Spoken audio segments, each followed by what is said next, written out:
UK. The Invisible Man by H.G. Wells. Chapter 5. The Burglary at the Vicarage.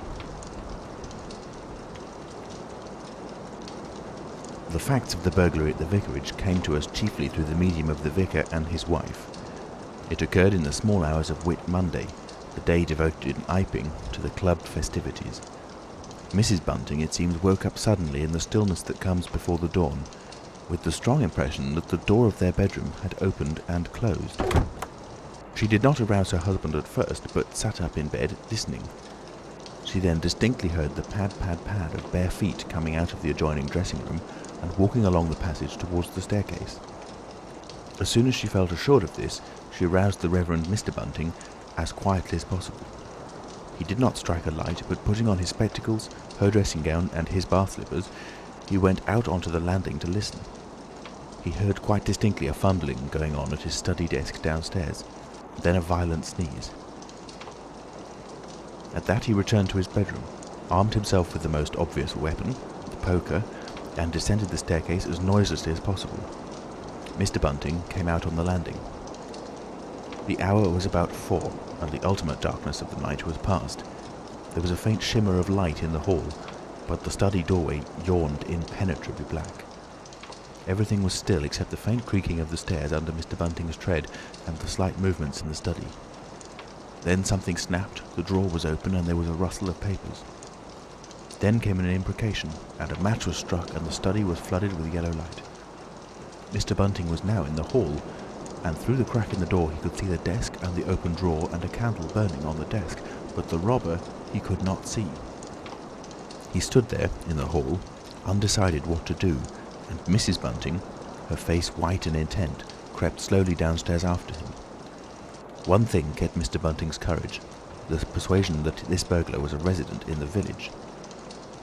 They heard the chink of money and realised that the robber had found the housekeeping reserve of gold, £2.10 in half sovereigns altogether. At that sound, Mr. Bunting was nerved to abrupt action. Gripping the poker firmly, he rushed into the room, closely followed by Mrs. Bunting. "Surrender!" cried Mr. Bunting fiercely, and then stooped amazed. Apparently the room was perfectly empty. Yet their conviction that they had that very moment heard someone moving in the room had amounted to a certainty. For half a minute perhaps they stood gaping. Then Mrs. Bunting went across the room and looked behind the screen, while Mr. Bunting, by a kindred impulse, peered under the desk. Then Mrs. Bunting turned back the window curtains, and Mr. Bunting looked up the chimney and probed it with the poker. Then Mrs. Bunting scrutinised the waste paper basket, and Mr. Bunting opened the lid of the coal scuttle. Then they came to a stop and stood with eyes interrogating each other. "I could have sworn," said Mr. Bunting. "The candle," said Mrs. Bunting. "Who lit the candle?" "The drawer," said Mr. Bunting, "and the money's gone." She went hastily to the doorway. Of all the strange occurrences. There was a violent sneeze in the passage. They rushed out, and as they did so, the kitchen door slammed. "Bring the candle," said Mr. Bunting, and led the way. They both heard a sound of bolts being hastily shot back. As he opened the kitchen door, he saw through the scullery that the back door was just opening, and the faint light of early dawn displayed the dark masses of the garden beyond. He is certain that nothing went out of the door. It opened, stood open for a moment, and then closed with a slam.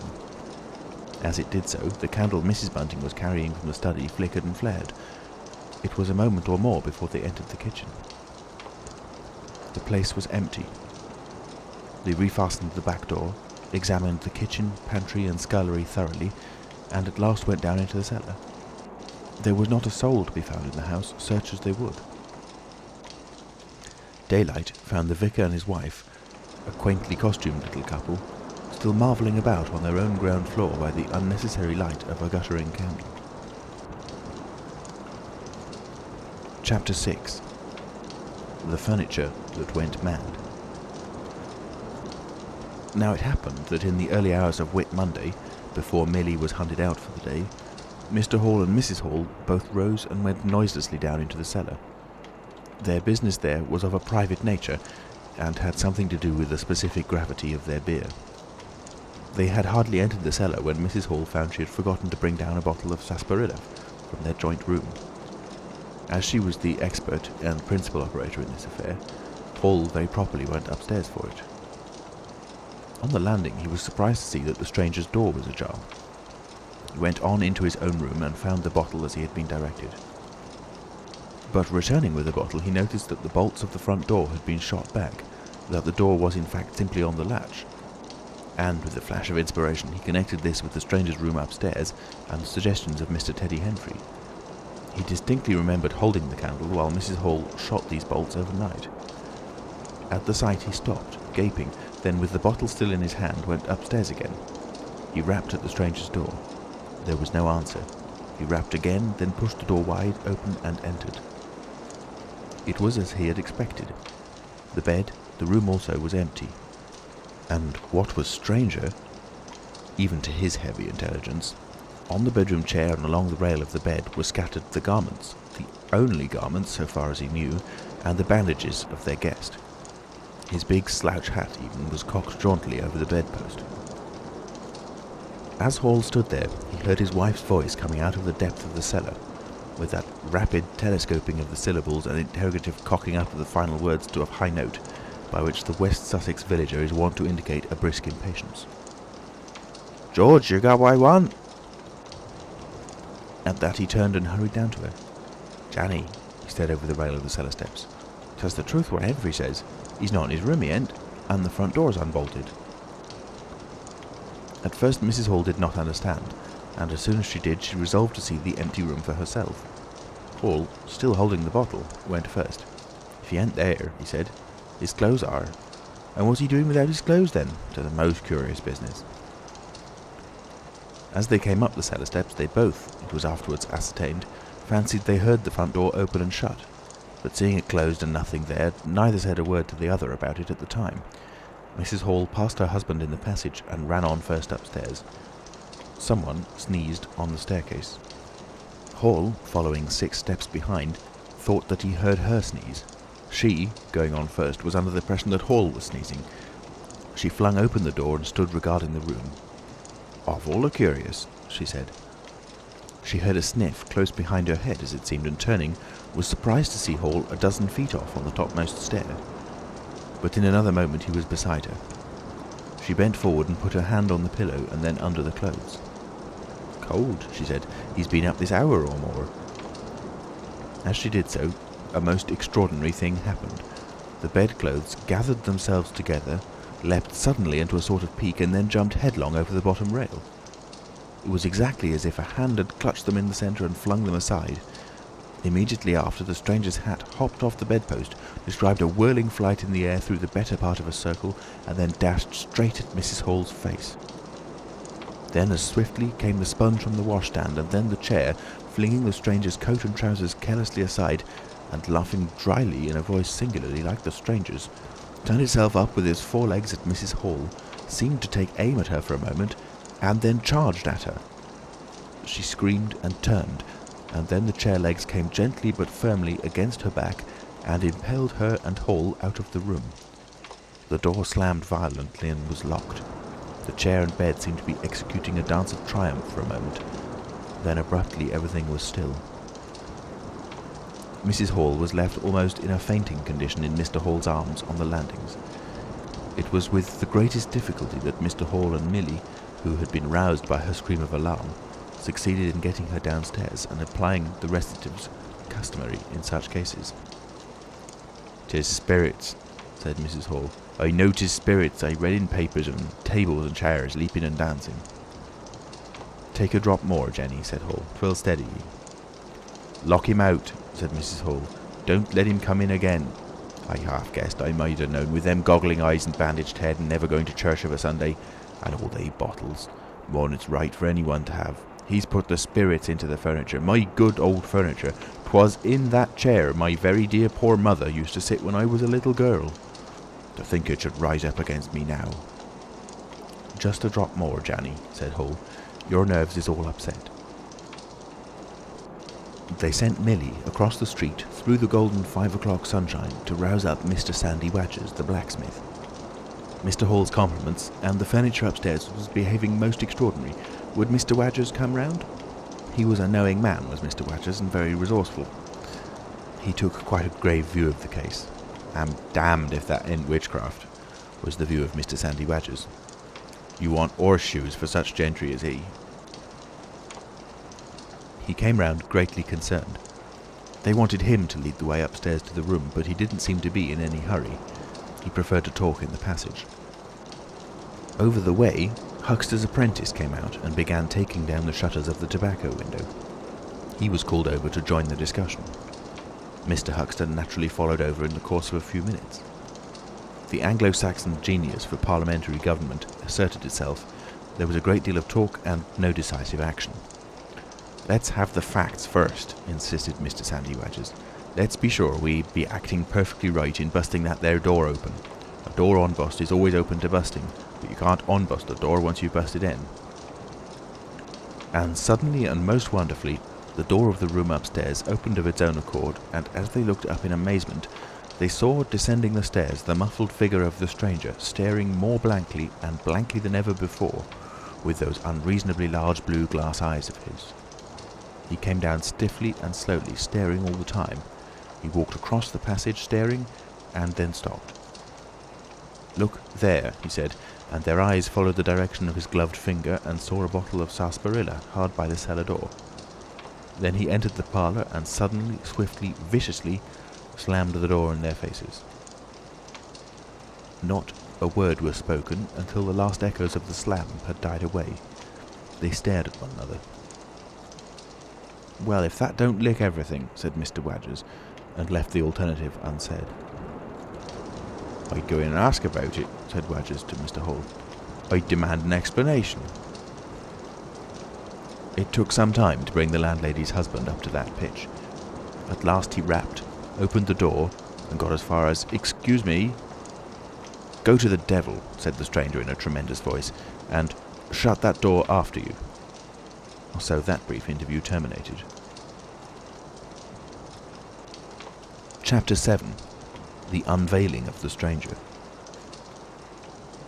The stranger went into the little parlour of the Coach and Horses about 5:30 in the morning, and there he remained until near midday, the blinds down, the door shut, and none, after Hall's repulse, venturing near him. All that time he must have fasted. Thrice he rang his bell, the third time furiously and continuously, but no one answered him.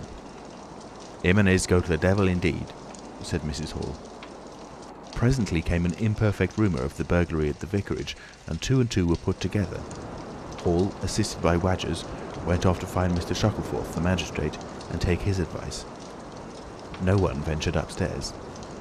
How the stranger occupied himself is unknown. Now and then he would stride violently up and down, and twice came an outburst of curses, a tearing of paper, and a violent smashing of bottles. The little group of scared but curious people increased. Mrs. Huxter came over, some gay young fellows resplendent in black ready-made jackets and piqué paper ties, for it was Whit Monday, joined the group with confused interrogations. Young Archie Harker distinguished himself by going up the yard and trying to peep under the window blinds. He could see nothing, but gave reason for supposing that he did, and others of the Iping youth presently joined him.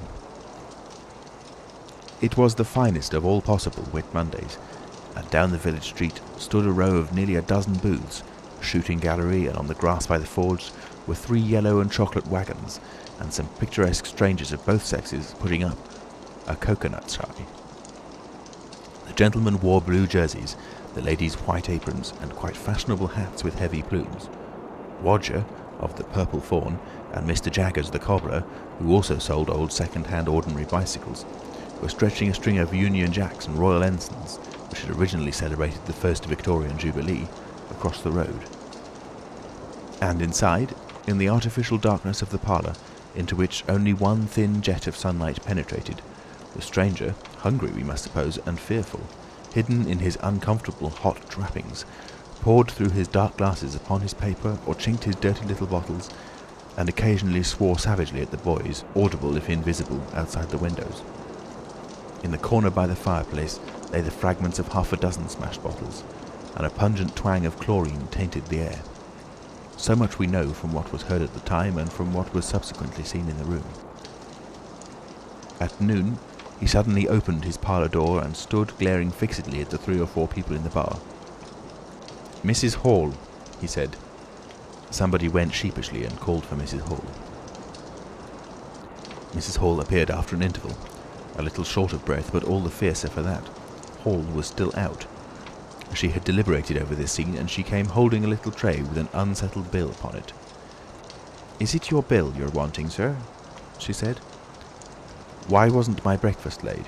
Why haven't you prepared my meals and answered my bell? Do you think I live without eating?" "Why isn't my bill paid?" said Mrs. Hall. "That's what I want to know." "I told you 3 days ago I was awaiting a remittance." "I told you 3 days ago I wasn't going to await no remittances.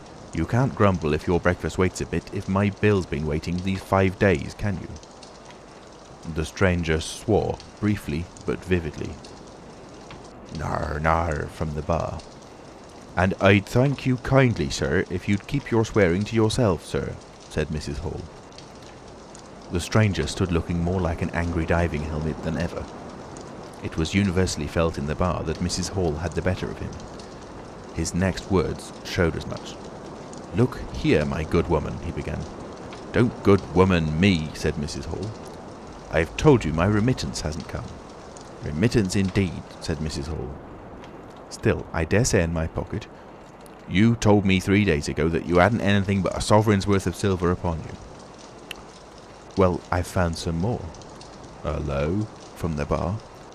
"I wonder where you found it," said Mrs. Hall. That seemed to annoy the stranger very much. He stamped his foot. "What do you mean?" he said. "That I wonder where you found it," said Mrs. Hall. "And before I take any bills or get any breakfasts or do any such things whatsoever, you've got to tell me 2 things I don't understand, and what nobody don't understand, and what everybody is very anxious to understand. I want to know what you've been doing to my chair upstairs, and I want to know how 'tis your room was empty and how you got in again. Them as stops in this house comes in by the doors, that's the rule of the house, and that you didn't do. And what I want to know is how you did come in, and I want to know—" Suddenly the stranger raised his gloved hands clenched, stamped his foot, and said, "Stop!" with such extraordinary violence that he silenced her instantly. "You don't understand," he said, "who I am or what I am. I'll show you. By heaven, I'll show you." Then he put his open palm over his face and withdrew it. The centre of his face became a black cavity. "Here," he said. He stepped forward and handed Mrs. Hall something which she, staring at his metamorphosed face, accepted automatically. Then, when she saw what it was, she screamed loudly, dropped it, and staggered back. The nose, it was the stranger's nose, pink and shining, rolled on the floor. Then he removed his spectacles, and everyone in the bar gasped. He took off his hat, and with a violent gesture tore at his whiskers and bandages. For a moment they resisted him. A flash of horrible anticipation passed through the bar. "Oh my God," said someone. Then off they came. It was worse than anything. Mrs. Hall, standing open-mouthed and horror-struck, shrieked at what she saw and made for the door of the house. Everyone began to move. They were prepared for scars, disfigurements, tangible horrors. But nothing. The bandages and false hair flew across the passage into the bar, making a hobbledehoy jump to avoid them. Everyone tumbled on everyone else down the steps. For the man who stood there shouting some incoherent explanation was a solid, gesticulating figure up to the coat collar of him. And then nothingness. No visible thing at all. People down the village heard shouts and shrieks, and looking up the street saw the coach and horses violently firing out its humanity. Then they saw Mrs. Hall fall down and Mr. Teddy Henfrey jump to avoid tumbling over her, and then they heard the frightful screams of Milly, who, emerging suddenly from the kitchen at the noise of the tumult, had come across the headless stranger from behind. These increased suddenly. Forthwith, everyone, all down the street, the sweet-stuff seller, coconut-shy proprietor and his assistant, the swing-man, little boys and girls, rustic dandies, smart wrenches, smocked elders and aproned gypsies, began running towards the inn, and in a miraculously short space of time a crowd of perhaps 40 people, and rapidly increasing, swayed and hooted and inquired and exclaimed and suggested in front of Mrs. Hall's establishment. Everyone seemed eager to talk at once, and the result was Babel. A small group supported Mrs. Hall, who was picked up in a state of collapse. There was a conference and the incredible evidence of a vociferous eyewitness. "Oh, bogey! What's he been doing then? Ain't hurt the girl, has he? Run at 'en with a knife, I believe. No head, I tell ye. It didn't mean no manner of speaking. I meant man without a head. Nonsense, 'tis some conjuring trick. Fetched off his wrapping, he did." In its struggles to see in through the open door, the crowd formed itself into a straggling wedge, with the more adventurous apex nearest the inn. "He stood for a moment. I heard the girl scream, and he turned. I saw her skirts whisk, and he went after her. Didn't take 10 seconds. Back he comes with a knife in his hand and a loaf. Stood just as if he was staring. Not a moment ago. Went in that there door. I tell ye, he ain't got no head at all. You just missed un." There was a disturbance behind, and the speaker stopped to step aside for a little procession that was marching very resolutely towards the house. First Mr. Hall, very red and determined, then Mr. Bobby Jaffers, the village constable, then the wary Mr. Wadgers. They had come now, armed with a warrant. People shouted conflicting information of the recent circumstances. "Ed or no Ed," said Jaffers, "I got arrestin', and restin' I will." Mr. Hall marched up the steps, marched straight to the door of the parlour and flung it open. "Constable," he said, "do your duty." Jaffers marched in. Hall next, Wadgers last.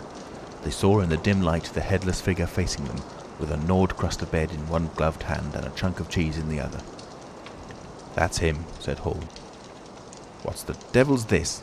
came in a tone of angry expostulation from above the collar of the figure.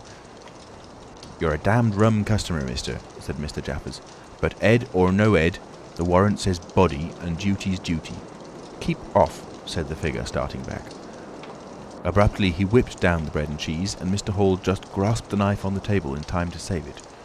Off came the stranger's left glove, and was slapped in Jaffers' face. In another moment, Jaffers, cutting short some statement concerning a warrant, had gripped him by the handless wrist and caught his invisible throat. He got a sounding kick on the shin that made him shout, but kept his grip. Hall sent the knife sliding along the table to Wadgers, who acted as goalkeeper for the offensive, so to speak, and then stepped forward as Jaffers and the stranger swayed and staggered towards him, clutching and hitting in. A chair stood in the way and went aside with a crash as they came down together. "Get the feet," said Jaffers between his teeth. Mr. Hall, endeavouring to act on instructions, received a sounding kick in the ribs that disposed of him for a moment, and Mr. Wadgers, seeing the decapitated stranger had rolled over and got the upper side of Jaffers, retreated towards the door, knife in hand, and so collided with Mr. Huxter and the Sidderbridge carter coming to the rescue of law and order. At the same moment, down came 3 or 4 bottles from the chiffonnier and shot a web of pungency into the air of the room. "I'll surrender," cried the stranger, though he had Jaffers down, and in another moment he stood up panting, a strange figure, headless and handless, for he had pulled off his right glove now as well as his left. "It's no good," he said, as if sobbing for breath. It was the strangest thing in the world to hear that voice coming as if out of empty space. But the Sussex peasants are perhaps the most matter-of-fact people under the sun. Jaffers got up also and produced a pair of handcuffs. Then he stared. "I say," said Jaffers, brought up short by a dim realization of the incongruity of the whole business. "Darn it, can't use 'em as I can see." The stranger ran his arm down his waistcoat, and as if by a miracle the buttons to which his empty sleeve pointed became undone. Then he said something about his shin and stooped down. He seemed to be fumbling with his shoes and socks. "Why," said Huxter suddenly, "that's not a man at all. It's just empty clothes. Look, you can see down his collar and the linings of his clothes. I could put my arm." He extended his hand. It seemed to meet something in mid-air, and he drew it back with a sharp exclamation. "I wish you'd keep your fingers out of my eye," said the aerial voice in a tone of savage expostulation. "The fact is, I am all here, head, hands, legs, and all the rest, but it happens I'm invisible. It's a confounded nuisance, but I am. There's no reason why I should be poked to pieces by every stupid bumpkin in Iping, is it?" The suit of clothes, now all unbuttoned and hanging loosely upon its unseen supports, stood up, arms akimbo. several other of the men folks had now entered the room, so that it was closely crowded. "Invisible, eh?" said Huxter, ignoring the stranger's abuse. "Who ever heard the likes of that?" "It's strange, perhaps, but it's not a crime. Why am I assaulted by a policeman in this fashion?" "Ah, that's a different matter," said Jaffers. "No doubt you're a bit difficult to see in this light, but I got a warrant and it's all correct. What I'm after ain't no invisibility, it's burglary. There's a house been broke into and money took." "Well, and circumstances certainly point—" "Stuff and nonsense," said the Invisible Man. "I hope so, sir, but I've got my instructions." "Well," said the stranger, I'll come, but no handcuffs." "It's the regular thing," said Jaffers. "No handcuffs," stipulated the stranger. "Pardon me," said Jaffers. Abruptly the figure sat down, and before anyone could realise what was being done, the slippers, socks and trousers had been kicked off under the table. Then he sprang up again and flung off his coat. "Here, stop that," said Jaffers, suddenly realising what was happening. He gripped at the waistcoat. It struggled, and the shirt slipped out of it and left it limply and empty in his hand. "Hold him," said Jaffers loudly. "Once he gets the things off—" "Hold him," cried everyone, and there was a rush at the fluttering white shirt, which was now all that was visible of the stranger. The shirt sleeve planted a shrewd blow in Hall's face that stopped his open-armed advance and sent him backward into old Toothsome the sexton, and in another moment the garment was lifted up, became convulsed and vacantly flapping about the arms, even as a shirt that is being thrust over a man's head. Jaffers clutched at it and only helped to pull it off. He was struck in the mouth out of the air and incontinently threw his truncheon and smote Teddy Henfrey savagely upon the crown of his head. "Look out!" said everybody, fencing at random and hitting at nothing. "Hold him! Shut the door! Don't let him loose! I got something! Here he is!" A perfect babel of noises they made. Everybody, it seemed, was being hit all at once, and Sandy Wadgers, knowing as ever, and his wits sharpened by a frightful blow in the nose, reopened the door and led the rout. The others, following incontinently, were jammed for a moment in the corner by the doorway. The hitting continued. Phipps, the Unitarian, had a front tooth broken, and Henfrey was injured in the cartilage of his ear. Jaffers was struck under the jaw, and turning, caught at something that intervened between him and Huxter in the melee and prevented their coming together. He felt a muscular chest, and in another moment the whole mass of struggling, excited men shot out into the crowded hall. "I got him!" shouted Jaffers, choking and reeling through them all, and wrestling with purple face and swelling veins against his unseen enemy. Men staggered right and left as the extraordinary conflict swayed swiftly towards the house door and went spinning down the half-dozen steps of the inn. Jaffers cried in a strangled voice, holding tight nevertheless and making play with his knee, spun around and fell heavily undermost with his head on the gravel. Only then did his fingers relax. There were excited cries of "Hold him!" "Invisible!" and so forth, and a young fellow, a stranger in the place whose name did not come to light, rushed in at once, caught something, missed his hold, and fell over the constable's prostrate body. Halfway across the road, a woman screamed as something pushed by her. A dog, kicked apparently, yelped and ran howling into Huxter's yard, and with that the transit of the Invisible Man was accomplished. For a space, people stood amazed and gesticulating, and then came panic and scattered them abroad through the village as a gust scatters dead leaves. But Jaffers lay quite still, face upward and knees bent, at the foot of the steps of the inn. End of chapter.